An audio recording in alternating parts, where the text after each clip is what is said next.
Sir గతం నుంచి మనం మాట్లాడుకుంటూ వస్తున్నాం. షర్మిల గారు ఏపీ కాంగ్రెస్ పార్టీలో చేరతారు అని చెప్పేసి ఎన్నో వార్తలు కూడా వచ్చాయి. సో ఇప్పుడు ఆమెని ఏపీ కాంగ్రెస్ పార్టీకి అధ్యక్షురాలుగా చేయబోతున్న వార్తలు అయితే వినిపిస్తున్నాయి. ఈ న్యూ ఇయర్ కూడా అనౌన్స్ చేసే ఛాన్స్ ఉంది అని అంటున్నారు. అలాగే ఆమె కడప నుంచి ఎంపీగా పోటీ చేస్తుంది, దీనికి టీడీపీ మద్దతు కూడా తెలుపుతుందన్న వార్తలు కూడా వస్తున్నాయి. మరి దీనిపైన మీ ఒపీనియన్?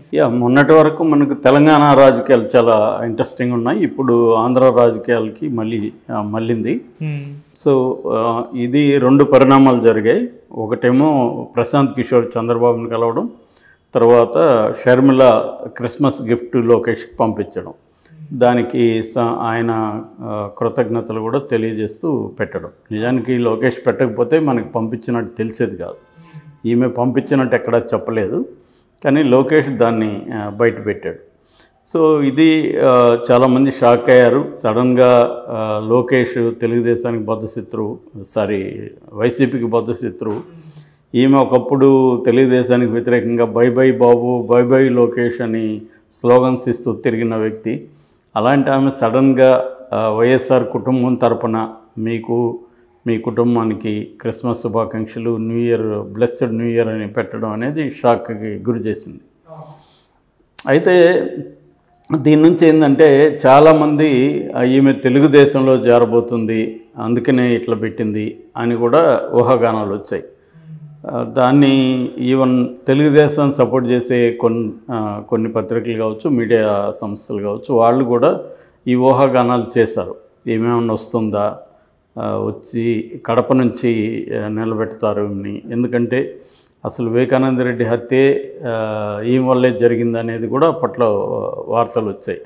ఈమె వల్ల అంటే ఈమెను ఎంపీగా చేయాలని వివేకానంద రెడ్డి పట్టుబట్టాడని, జగన్ ఒప్పుకోకుండా అవినాష్ రెడ్డిని ప్రకటించాడని, ఈయనకి ఇష్టం లేకపోయినా అవినాష్ రెడ్డి తరపున క్యాంపెయిన్కి వెళ్ళాడు. కానీ ప్రధానంగా అయితే ఒక పక్క క్యాంపెయిన్కి వెళ్తున్నా కూడా గట్టిగా దాన్ని వ్యతిరేకిస్తున్నాడు అనేది వీళ్ళ వర్షను. కానీ వైసీపీ వాళ్ళు ఏం చెప్తారంటే ఆయన వ్యతిరేకించేటైతే ఓపెన్గా క్యాంపెయిన్లకి ఎందుకు వెళ్ళి ఆయన గెలిపించమని అడుగుతాడు, అదంతా తెలుగుదేశం సృష్టి అని వీళ్ళు చెప్తున్నారు. ఏదేమైనా ఇదే వెర్షన్ని సిబిఐ కూడా అఫీషియల్గా చెప్పింది. అంటే అవినాష్ రెడ్డికి మోటివ్ ఏంటంటే ఈయన్ని అడ్డు తొలగించుకోకపోతే తనని గెలవడానికి అడ్డుపడతాడు అన్న మోటివ్ ఉంది. ఎందుకంటే అతను నిలబడడం ఇష్టం లేదు. షర్మిల కానీ లేకపోతే విజయమ్మ, వీళ్ళిద్దరిలో ఎవరో ఒకరు పోటీ చేయాలన్న నెరేటివ్ని తీసుకొచ్చారు. సో ఈ కాంటెక్స్ట్లో మళ్ళీ ఆమె కడప నుంచి పోటీ చేస్తే అది ఆమెకి న్యాయం చేసినట్టు ఉంటుంది అనేది ఇప్పుడు వినిపిస్తుంది. దాన్ని చంద్రబాబు ఉపయోగించుకుని యాక్చువల్గా సునీత రెడ్డికే ఆఫర్ చేశారు. సునీత రెడ్డి మీద పోస్టులు కూడా గతంలో వెలిసాయి.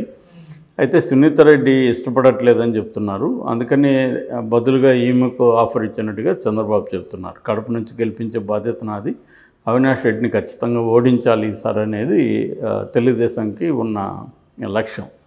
సో రెండోది ఏంటంటే ఈమెని కడప నుంచి పోటీ చేయించి అవినాష్ రెడ్డికి యాంటీగా నిలబెట్టగలిగితే అది స్టేట్ మొత్తంగా కూడా ప్రభావం ఉంటుంది. అంటే జగన్ సొంత చెల్లెల్ని చేరదీయలేదు, నేను నా ఫ్రెండ్ చెల్లెల్ని చేరదీశాను, ఫ్రెండ్ కూతుర్ని అని చంద్రబాబు చెప్పుకుంటాడు. ఫ్రెండ్ అంటే వైఎస్ఆర్ నాకు ఫ్రెండు అంటే ఇప్పుడు ఈ నెరేటివ్ రంగంలోకి వస్తుంది. వైఎస్ఆర్ చంద్రబాబు చాలా క్లోజ్ ఫ్రెండ్స్ అన్నట్టు ఒక నెరేటివ్ తీసుకొస్తున్నారు. అంటే వైఎస్ఆర్ మంచోడు, జగన్ చెడ్డోడు అన్న ఒక నెరేటివ్ని జనంలోకి తీసుకెళ్తున్నారు. సో దానికి ఈ అమ్మాయి బాగా ఉపయోగపడుతుంది. సో జగన్ సొంత చెల్లిని, సొంత తల్లిని చేయలేదు, సొంత బాబాయిని చంపుకున్నాడు అన్న ఒక నెరేటివ్ని జనంలోకి తీసుకెళ్ళడానికి ఈ అమ్మాయిని కడప నుంచి పోటీ చేయిస్తే ఉపయోగపడుతుంది అనేది చంద్రబాబు వ్యూహంగా చెబుతున్నారు. మరి అందుకని అయితే చంద్రబాబు డైరెక్ట్గా తెలుగుదేశంలో జాయిన్ అయిపోతే ఆమెకు ఉండే బేస్ పోతుంది. సో దానికి బదులుగా కాంగ్రెస్ రాష్ట్ర అధ్యక్షురాలుగా ఆమెకు పదవి ఇస్తే అక్కడ కాంగ్రెస్ నుంచి పోటీ చేస్తే తను మద్దతు చెప్తాడు చంద్రబాబు. అంటే ఒకటేంటంటే బీజేపీ కానీ కలిసి వస్తే బీజేపీ కూటమిగా ఏర్పడుతుంది. అప్పుడు లోపాయికారి మద్దతు మాత్రమే ఉంటుంది, పైకేం ఉండదు. బీజేపీ కానీ కలిసి రాకపోతే కాంగ్రెస్ ఇండియా కూటమిలో చంద్రబాబు చేరే అవకాశం ఉంది. అప్పుడు ఆ పొత్తు ఏర్పడుతుంది. పొత్తులో భాగంగా ఈమెకు ఆ సీట్ ఇచ్చే అవకాశం ఉంది. అయితే ఇప్పుడు ఇమీడియట్గా కాంగ్రెస్ రేపు సమావేశం అవుతున్నారు. మల్లికార్జున ఖర్గే కావచ్చు, ఏపీకి కొత్తగా ఇన్ఛార్జిగా వచ్చిన మాణిక్యం ఠాకూర్ కావచ్చు, తర్వాత అక్కడ రాహుల్ గాంధీ, వీళ్ళందరూ రేపు సమావేశం అయ్యి ప్రధానంగా ఈ విషయం చర్చించబోతున్నట్టు తెలుస్తుంది ఢిల్లీలో. అంటే షర్మిలా విషయం. అంటే వాళ్ళ ఆలోచన ఏంటంటే వైసీపీ నుంచి ఇప్పుడు 40 మందిని బయటికి పంపించే అవకాశం ఉంది కాబట్టి వాళ్ళందరినీ కాంగ్రెస్లోకి ఆహ్వానించవచ్చు. ఎందుకంటే తెలుగుదేశంలో వాళ్ళకి కొంత ఇబ్బందులు ఉంటాయి. ఆల్రెడీ తెలుగుదేశం జనసేన పొత్తు ఏర్పడింది. సో ఇప్పుడు అక్కడి నుంచి వచ్చే వాళ్ళకి తెలుగుదేశం అకామిడేట్ చేసే పరిస్థితిలో లేదు. చంద్రబాబు కూడా ఇది అన్నారు, అక్కడ పనికిరారని బయట పంపించిన వాళ్ళందరినీ నేనేమి తీసుకోను అని కూడా ఆయన అన్నారు. అంటే తీసుకుంటారు కానీ వాళ్ళకేమీ సీట్లు ఇచ్చే అవకాశం అయితే లేదు. అందుకని వాళ్ళకు ఉన్న ఆల్టర్నేటివ్ బీజేపీ, కాంగ్రెసే.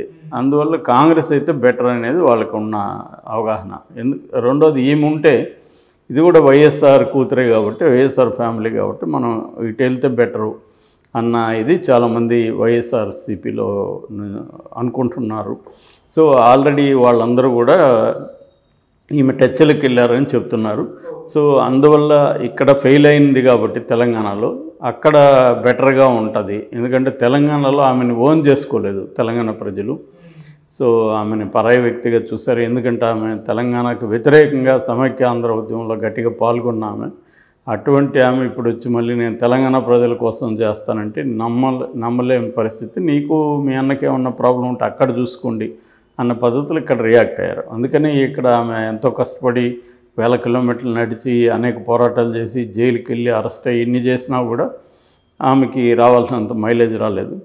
సో దానివల్ల ఇప్పుడు ఆమె ఇప్పటికైనా కరెక్ట్ స్టెప్ తీసుకోవాలి, ఇన్ని రోజులు మనం రాంగ్గా స్ట్రాటజీస్ వేసాము అనేది ఆలోచిస్తున్నట్టుగా ఉంది. అక్కడికి వెళ్తే మనకి ఖచ్చితంగా జగన్కి యాంటీ గ్రూపులు ఎవరైనా ఉన్నా వాళ్ళందరూ కూడా తన వైపు వస్తారు, కాంగ్రెస్ వైపు. రెండోది ఏంటంటే మరి ఇక్కడ ఎలాగైతే రాహుల్ గాంధీ, ప్రియాంక గాంధీ ఫోకస్డ్గా ఇక్కడ తిరిగి ఈవెన్ సందు కూడా వాళ్ళు తిరిగారు, చిన్న చిన్న గ్రామాలకు కూడా వాళ్ళు వెళ్ళారు. సో ఇట్లా అక్కడ కూడా ఈసారి ఫోకస్ చేసే అవకాశం ఉంది. అంటే గెలిచినా గెలవకపోయినా గట్టిగా అక్కడ చేయడం అనేది ఇంపార్టెంటు. అంటే బీజేపీ, కాంగ్రెస్ రెండింటికి కూడా అక్కడ బలం లేదు కాబట్టి మనం ఒక థర్డ్ ఫోర్స్గా ఎదగచ్చు అనేది, అంటే పవన్ కళ్యాణ్ని కూడా డామినేట్ చేసే విధంగా మనం చేయొచ్చు కరెక్ట్గా చేస్తే అన్న పద్ధతిలో వాళ్ళు ఆలోచిస్తున్నట్టుగా తెలుస్తుంది. 2024లో కాకపోయినా 2029 నాటికి తాము పుంజుకునే అవకాశం ఉంది అనే ఇది వాళ్ళు ఆలోచిస్తున్నారు. ఎందుకంటే అప్పటికి చంద్రబాబు కూడా వీక్ అవుతాడు, తెలుగుదేశం కూడా వీక్ అవుతుంది కాబట్టి అప్పటికి అక్కడ సెంట్రల్లో కూడా కాంగ్రెస్ వచ్చే అవకాశం ఉన్నప్పుడు ఇక్కడ కూడా ఆంధ్రప్రదేశ్లో కూడా పాగా వేయచ్చు అన్న ఒక లాంగ్ టర్మ్ ప్లాన్తో వాళ్ళు వెళ్తున్నట్టు కనబడుతుంది. సో దీనికి ఇప్పుడు చంద్రబాబు అవసరాలు రీతే చంద్రబాబుకు ఉన్న ప్రధానమైన లక్ష్యం ఏంటంటే జగన్ని ఓడించడం. జగన్ని ఓడించడానికి ఏది అవసరమైనా చంద్రబాబు చేయడానికి రెడీగా ఉన్నాడు. అందుకని ఈ అమ్మాయి వస్తే కూడా ఆహ్వానించడానికి ఆయన రెడీగా ఉన్నారు. సో జగన్కి ఏ రకమైన ఇబ్బంది కలుగుతుందనుకున్నా దాని వైపు చంద్రబాబు ఆలోచిస్తున్నారు. సో ఈ కాంటెక్స్ట్లో చంద్రబాబుకి ఏంటంటే బీజేపీ త్వరగా తేల్చట్లేదు. బీజేపీకి ఆల్రెడీ ఒక ఆఫర్ ఇచ్చారని చెప్తున్నారు. కానీ బీజేపీ ఏంటంటే తమకు ఎక్కువ సీట్లు ఇస్తేనే, లోక్సభ సీట్లు ఎక్కువ ఇస్తేనే, తనకు పెద్ద అసెంబ్లీ సీట్ల మీద పెద్ద ఆసక్తి లేదు. లోక్సభ మాత్రం కనీసం 10 నుంచి 12 సీట్లు అడుగుతున్నట్టు తెలుస్తుంది. కానీ చంద్రబాబు అంత ఇవ్వడానికి ఇబ్బంది పడుతున్నారు. ఎందుకంటే అన్ని సీట్లను గెలిపించుకునే సత్తా బీజేపీకి లేదు. దానివల్ల ఏమవుతుందంటే ఆ నియోజకవర్గాల్లో ఎమ్మెల్యే క్యాండిడేట్ల మీద కూడా పడుతుంది. సో అందుకని ఆయన ఒక 5 వరకు ఆయన ఆఫర్ చేసినట్టు చెప్తున్నారు. సో ఒకవేళ 7, 8 కానీ ఫైనల్గా ఓకే అయితే బీజేపీతో కలిసే అవకాశం ఉంది.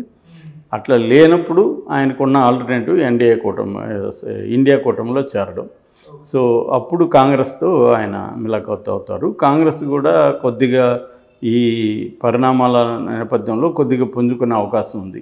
అంటే గతంలో అన్యాయం చేశారన్న ఇది ఉంది. దానికి బదులుగా మేము రాగానే ఫస్ట్ సంతకం ప్రత్యేక హోదా మీద పెడతానని రాహుల్ గాంధీ హామీ ఇవ్వడం, అట్లాగే విశాఖ ఉక్కును ప్రైవేట్ పరం చేయము అని చెప్పడం, మూడోది అమరావతిని రాజధానిగా చేస్తాం. ఈ 3 స్లోగన్స్తో దాంతోపాటు ఎట్లాగో ఇక్కడ 6 గ్యారంటీలాగా అక్కడ కొన్ని గ్యారంటీలు ఇచ్చే అవకాశం ఉంది. సో వీటన్నిటినీ పెట్టుకొని అక్కడ రంగంలోకి దిగుతామనేది వాళ్ళ ప్లాను. దానికి అనుగుణంగా ఈమె జగన్ క్యాంటీగా క్యాంపెయిన్ చేస్తుంది ప్రధానంగా. సో ఇది వాళ్ళ యాక్షన్ ప్లాను.